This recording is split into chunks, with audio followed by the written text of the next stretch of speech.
All right, you guys, fresh off the Super Bowl. Number 86 is coming out, Zach Ertz. Stay up. You're going to help me bring him out. Let's watch the screens for one moment. His high school love, basketball. But it was football that took him to Stanford,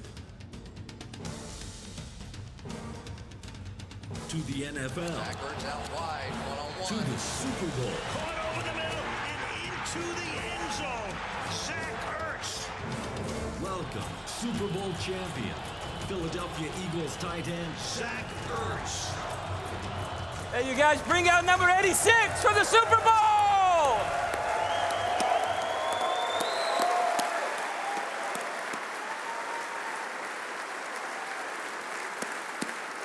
Zach, bless you, man.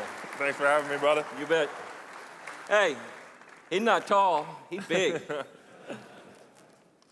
Zach, you come down off the high yet?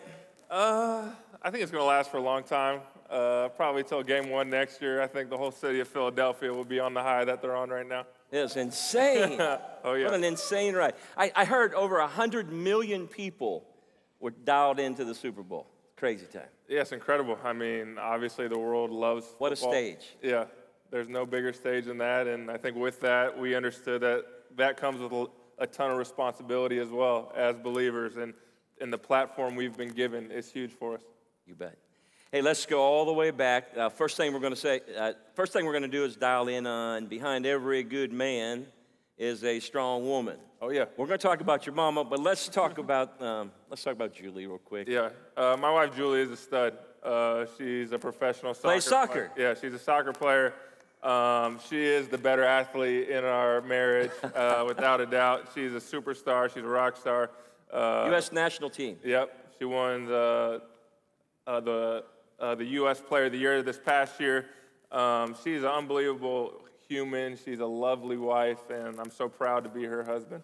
Awesome, man. She got the first trophy, didn't she? Oh, yeah, definitely. She World beat Cup you, champ. man. Yep, World Cup champ 2 summers ago. I was up there in Canada. So, yeah, it's a fun time right now. Zach's got an amazing story, you guys. I'm going to go all the way back. I want to talk, first of all, about your mom.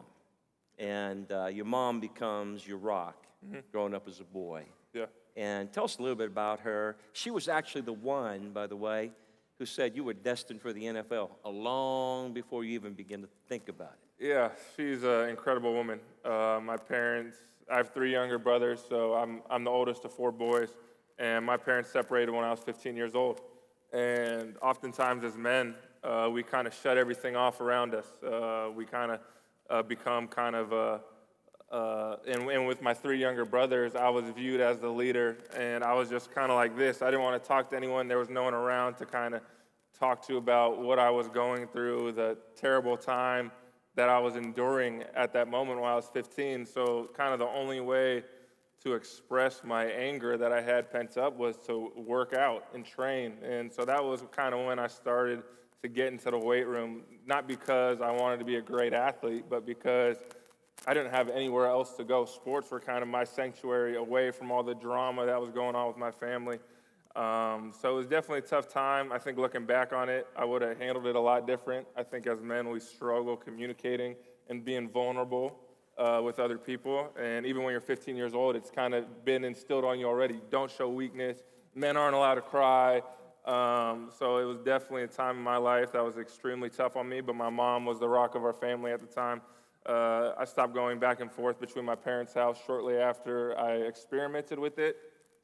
And my mom hadn't worked for 20 years, and she had to start working again, so it was tough at times financially. I understood the value of the dollar, but she was a huge part of it. Everything that I've been able to accomplish is because she was able to sacrifice for our family, not doing things that probably other single women at that age probably could have done and most women would have done.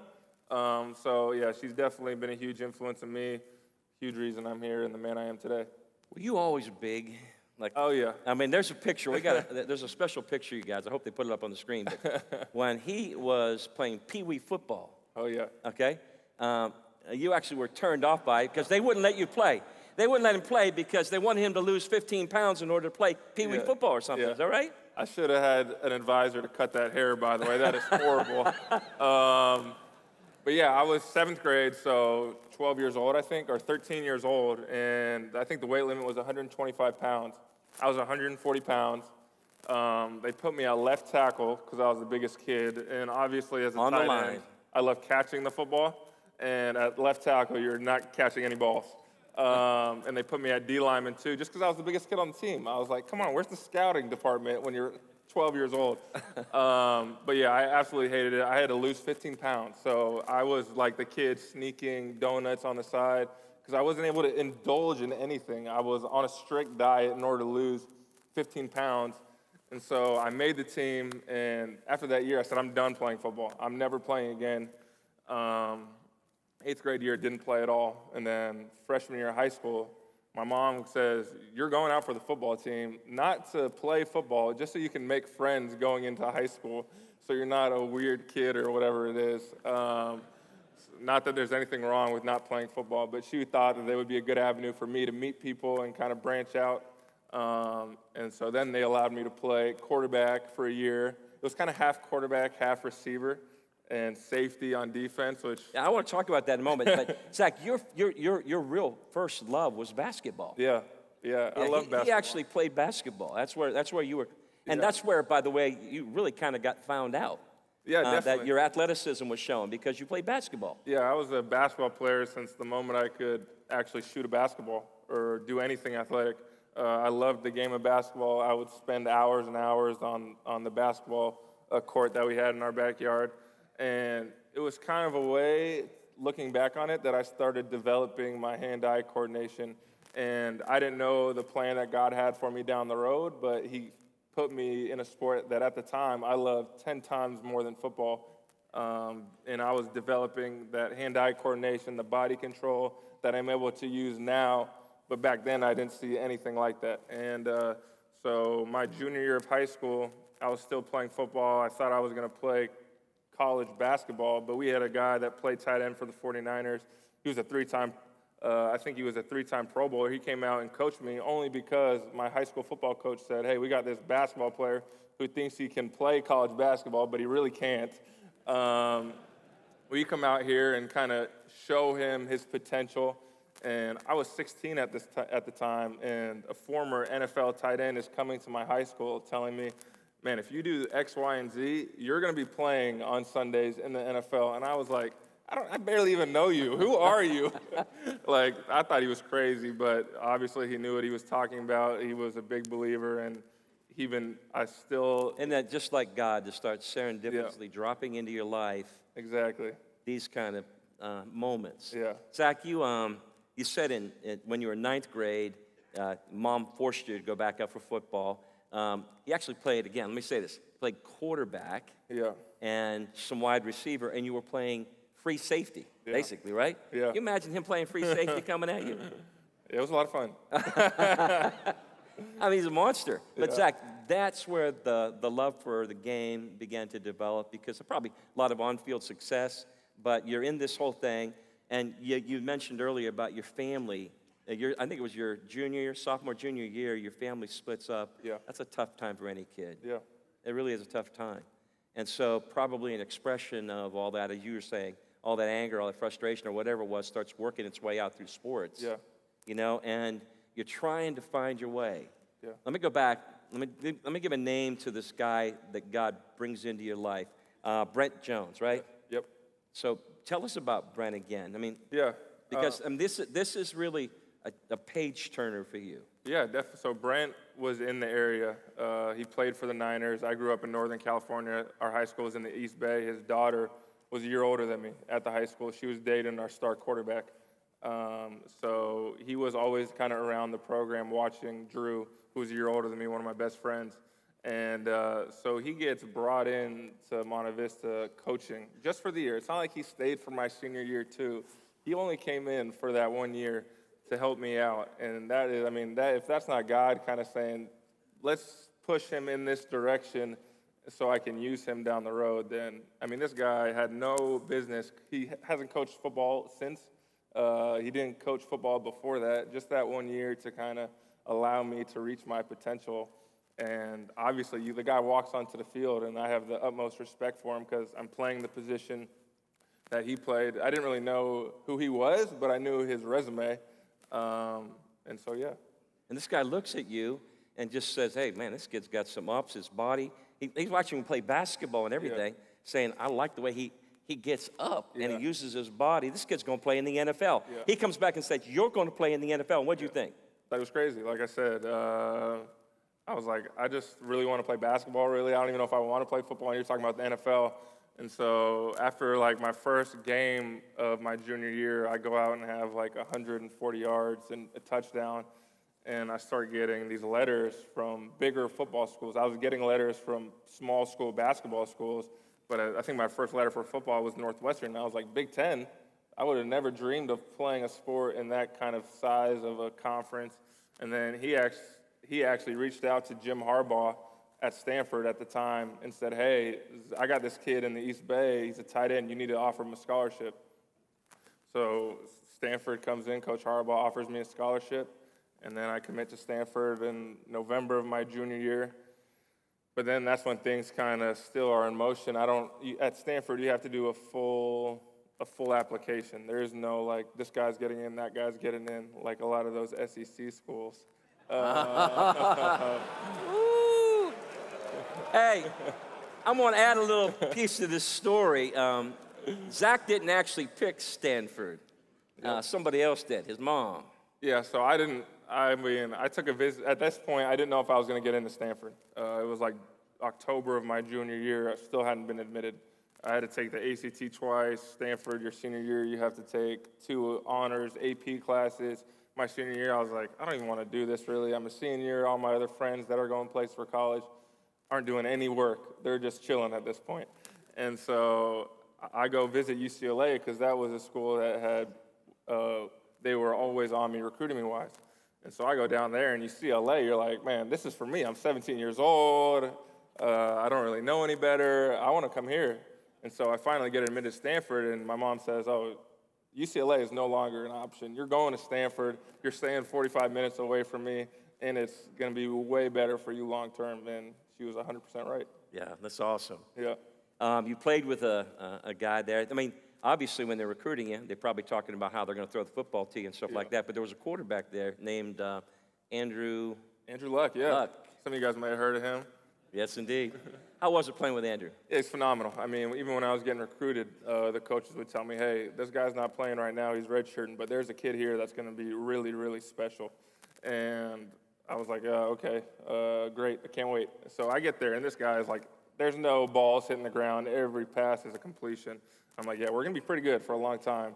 And obviously, we had a lot of success. We had a lot of fun doing it the right way. Love it. Zach, I had Kirk do this earlier. Fellowship of Christian Athletes has brought a lot of football players in here, high school, local high schools, and a lot of dads with their sons in here, kids playing sports. Take them down the road a little bit about your thoughts on competing, what it takes, what should they really be thinking about? How do you separate yourself? You know that? Yeah. I mean, if you really just, I mean, you want to play. Yeah, I Want to mean, play. I'm envious of the FCA because I did not know one when I was in high school. I didn't truly know Jesus at the time. I didn't have the relationship that I do now at that time.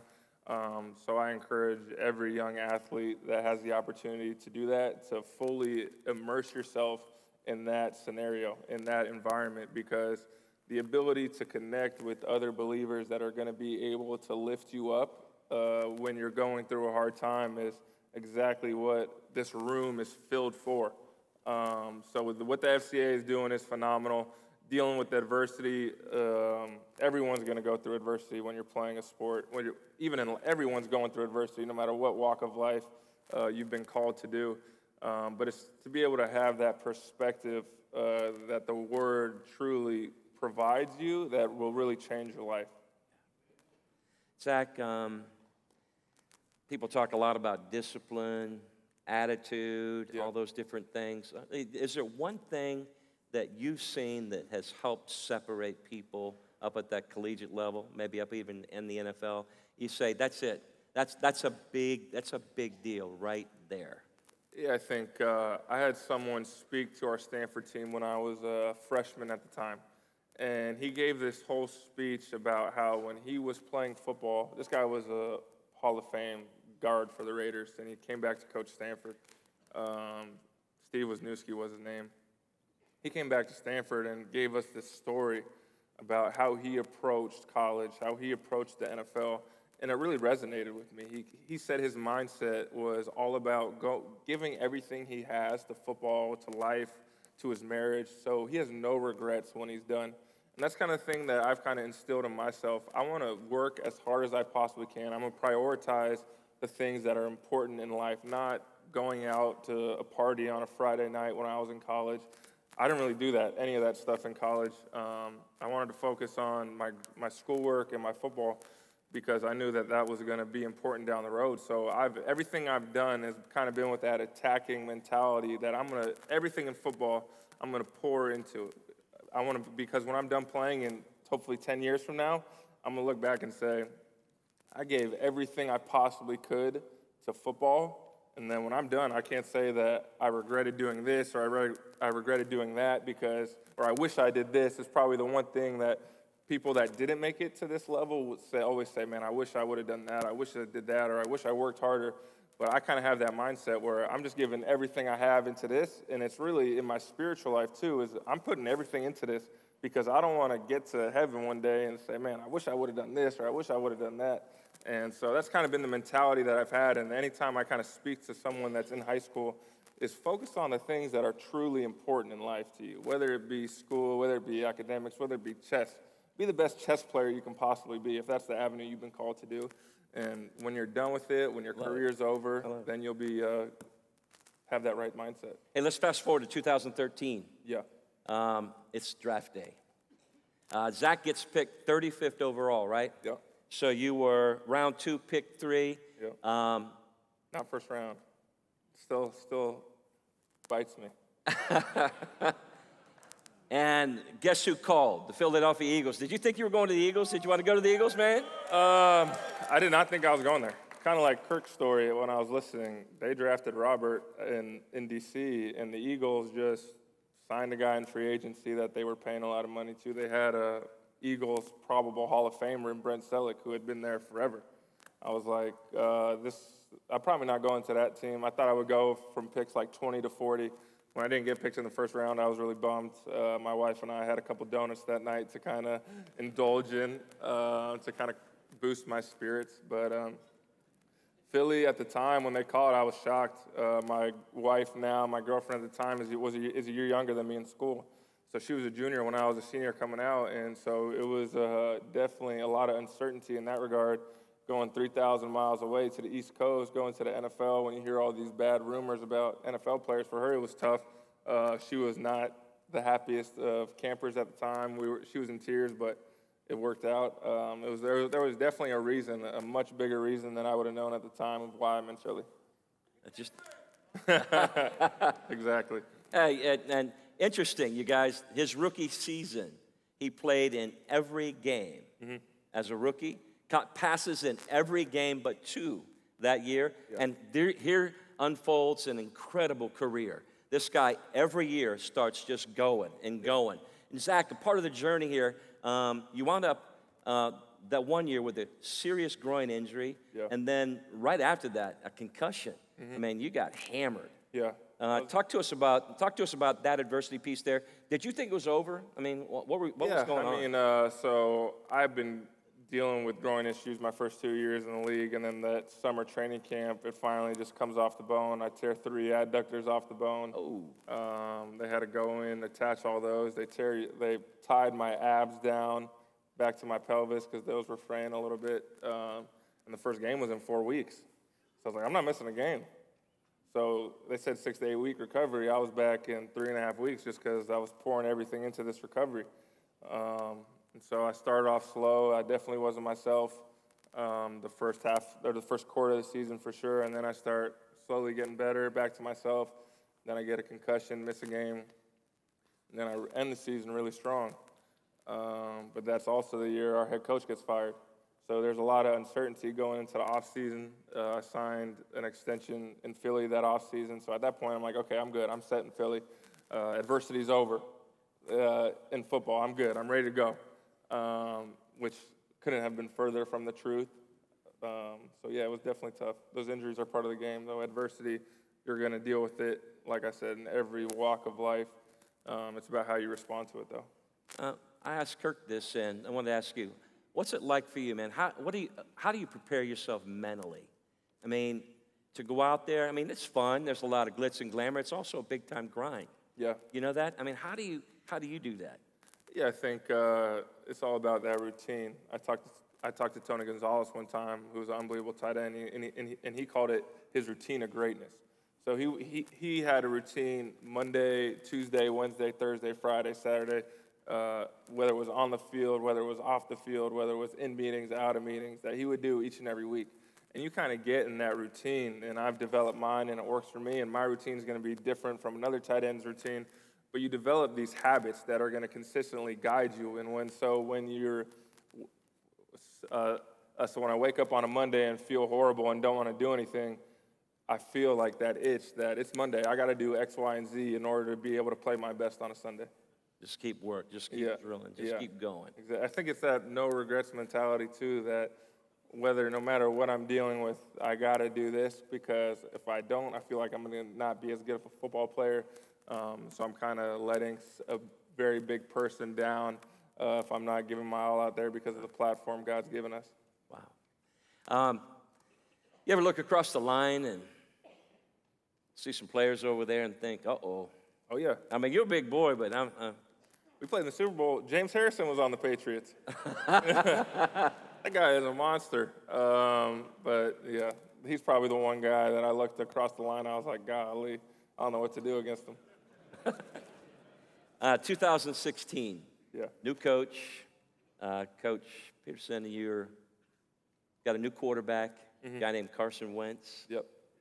And what was it like, the transition piece? I mean, that's a big change. Yeah, I mean, one of the things that kind of the first 4 years, or the first 3 years of my career, was that each and every year there was a new quarterback get cycled in and cycled out. And so when we drafted Carson, we had a really good quarterback at the time named Sam Bradford. And I was shocked that we drafted Carson, but at the same time, I was pumped that we were going to have long-term stability at that position. And the guy is a phenomenal quarterback. I mean, he makes my job so easy as a tight end. But yeah, so that year, leading up to that year, Sam gets traded the week before the first game, and then Carson's the starter. And so we start off, I think, 3-0. Everyone thinks we're going to be great. Then we go 2-8 in our next 10 games. And in Philly, when you go 2-8 in 10 games, it's not good. I think Kirk said he thought the DC media was hard. He hasn't been to Philly. So this relationship, though, starts, a friendship. Yeah. You and Carson Wentz are close friends. Yes. And this spiritual thing, let's go into this year. I mean, Yeah. you're building this success. People are looking at Philadelphia thinking they're going to go all the way to the Super Bowl. You started the season. I mean, you've got up on social media, baptisms happening, people, Bible studies. Tell us a little bit about the climate, what was going on. And we're going to talk about Carson going down here in a moment. But the bonding thing that was going, it seemed like it was crazy strong. Yeah, let's go back to 2016 real quick. Okay. I'd love to give my testimony a little bit. Please. So that whole year, I got hurt the first game of the year. I separated my rib. It was pushed back. They were worried that I was going to lose feeling in my arm, so I wasn't able to play. So I was kind of worried about that as I was playing. And then we played the Bengals week 10. And this guy's running at me, and I think Carson's running out of bounds. And so I'm like, I'm not going to hit this guy. And so at this point in my life, football was the thing that I thought I always had control of. It was the thing that, God, you can have everything else, because at this point, I had known Jesus, but I didn't have a relationship with him. And so at this point, I'm injured. I'm kind of trying to protect this thing, but I'm trying to give my all to the city and my teammates. And so Carson goes out of bounds. I don't block the guy. And the city of Philadelphia at that point was not letting me have it. Being labeled soft in Philadelphia is a cardinal sin, according to them. So the whole world seemed like it was caving in around me. It was caving in around me. My football, everything I'd done in my career up to that point was getting attacked by everyone. And at this point, I had guys that have been placed in Philly to spread the gospel. Carson, Nick Foles, Trey Burton, Jordan Hicks, Jordan Matthews. And I was always like this with football. My whole day, my whole life revolved around it. These guys were even keeled. Nothing affected these guys. Their mentality was so much bigger, their perspective was so much bigger than mine. So while all this stuff was going on outside of me, that's when I kind of stepped back. I said, God, I don't know how this is going to end, but I want to give you everything. I'm not trying to control anything anymore. I just want to submit my life to you. And at that point, my perspective in life changed, saved my life. That week was probably the toughest week I had from an earthly perspective, but from an eternity perspective, that was the best thing that ever happened to me. And so it was the guys that I had around me helped me on this journey way before I would have ever realized, because they were placed in Philly. Zach, yeah, amen.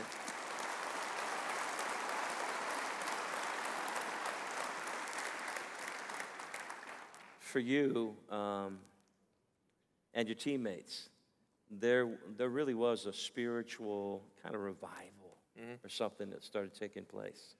Carson, outspoken. You, outspoken. Yeah. A number of the team. Nick Foles. But what was this piece? I know I had a good buddy. We have a mutual friend, Scott Lindsay from Logos Software. Yeah. Who you guys got trained in their software so you could do Bible study at a whole nother level and press into your relationship with Christ in a whole new zone. Yeah. Just.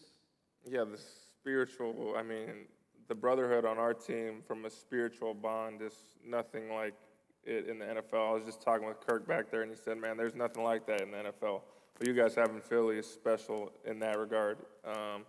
So we're able to build each other up. We had a lot of guys get hurt this year, like Jason Peters is a Hall of Fame left tackle. Darren Sproles, arguably Hall of Fame running back. Jordan Hicks will be a Pro Bowl linebacker. Maragos will be a Pro Bowl special teams player. And then we lose our MVP quarterback, the best player on our team, the guy that we're 12-2 with. This guy is lighting everything on fire. And the thing about our team is that we really didn't miss a beat. Even the injured guys, when they were hurt, realized how special we had as a team, that they were finding joy even though the darkest of times were attacking their football career.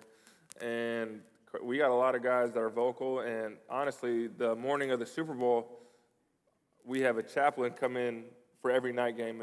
We either watch a service on YouTube or someone comes in and does a service. So on the morning of the Super Bowl, we had our chaplain come in from New Jersey, and he gave us the story of Gideon. And it was eerie. It was, in my opinion, God showing us that he still had us at this time. Gideon was going to fight. He had 22,000 men with him. And at the start of the year, the Eagles, we probably had the most talented team in the NFL. And God told Gideon, that's too many men. If you go into battle with this many men, I'm not going to get the glory. The men are going to get the glory. And so then there's 10,000 men. And then God said, that's still too many. So there's 300 men with Gideon. And then he goes out and freaking dominates like he always does when people lean on God. And so we got that word the Sunday of our Super Bowl, and we have been talking about that early in the year, but to have that word given to us the Sunday before the Super Bowl, we truly felt like there was nothing that could stop us. Even though we had lost guys along the way. We had gone from our best left tackle to a different left tackle. We had gone from... It was totally improbable. Yeah. Really in your mind, you're thinking, this is like... Yeah. When Carson gets hurt, internally, you're like, this might be it for us. Like, we got a good team. We're going to get a bye. But there's a lot of good teams in the NFC. We're going to play the Vikings. They're a great team. We still have the Falcons. So there was a lot of things from our earthly perspective. We were like, this might not be the year for us. We thought it was. We're 12-2. Zach, tell us a little bit about Foles real quick. Stepping in. That's... Yeah, the guy's special, man. To come into the situation he had and excel the way he did, special. The guy, he didn't have a training camp, which is lost on people. He was hurt our entire training camps. And when you're in the NFL, like the starting receivers and tight ends, they only work with the starting quarterback. So all offseason, we were only with Carson. So Carson goes down. We didn't do anything with Nick, and then he gets thrown into the fire. And against the Giants, we go out and dominate as an offense. And then the next 2 weeks, we are atrocious on offense. Like, the defensive starters rested in week 16. The offensive starters played. That's how bad we were against the Raiders. And so to go from how good we were feeling previously to that feeling, we were kind of down in the dumps. And then Coach Peterson, the thing that won us the Super Bowl was the first bye week of the playoffs, because Coach Peterson decided that we were going ones against the ones, offense and defense, at week 18 of the regular season. We were in full pads. I was going against Malcolm Jenkins, who in my opinion is probably the best safety in the league. And we're banging heads, competing at a high level. Guys are talking trash back and forth. And I think that ability to kind of ramp our team up again, because at that point in the season, everyone's kind of coming down, the body's hurt, but we were ramping it up, and Nick was playing. So you guys were going against each other? Yeah, and Nick was playing like phenomenal. Inter-squad, just warring. Yeah, Wednesday, Thursday that week, ones against the ones. And so that week kind of allowed Nick to kind of gain that confidence and us to gain that confidence in him that we're going to be good again. There's no doubt in our minds.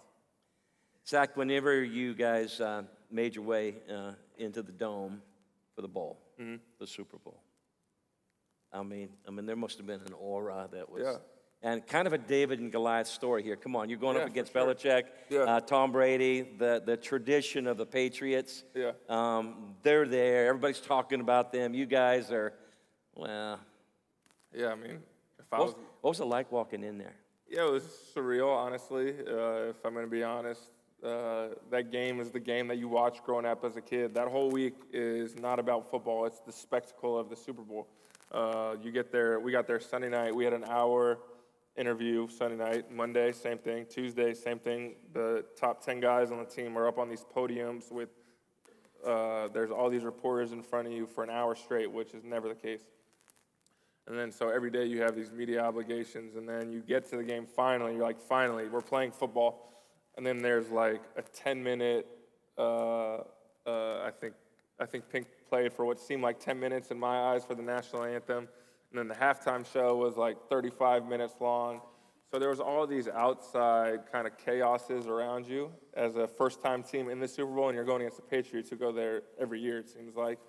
And if you told me going into the game that we would be in a shootout against Tom Brady, I would say, oh, we got no chance. That guy's the best of the best. Bill Belichick's the best of the best. But we made enough plays, and God was on our side. I truly believe that it's not a coincidence, everything that happened this year, the stage, the platform that he put us on, for how outspoken a lot of guys are about their faith, that, I mean, this isn't a coincidence. Couple big-time plays in that game. Yeah,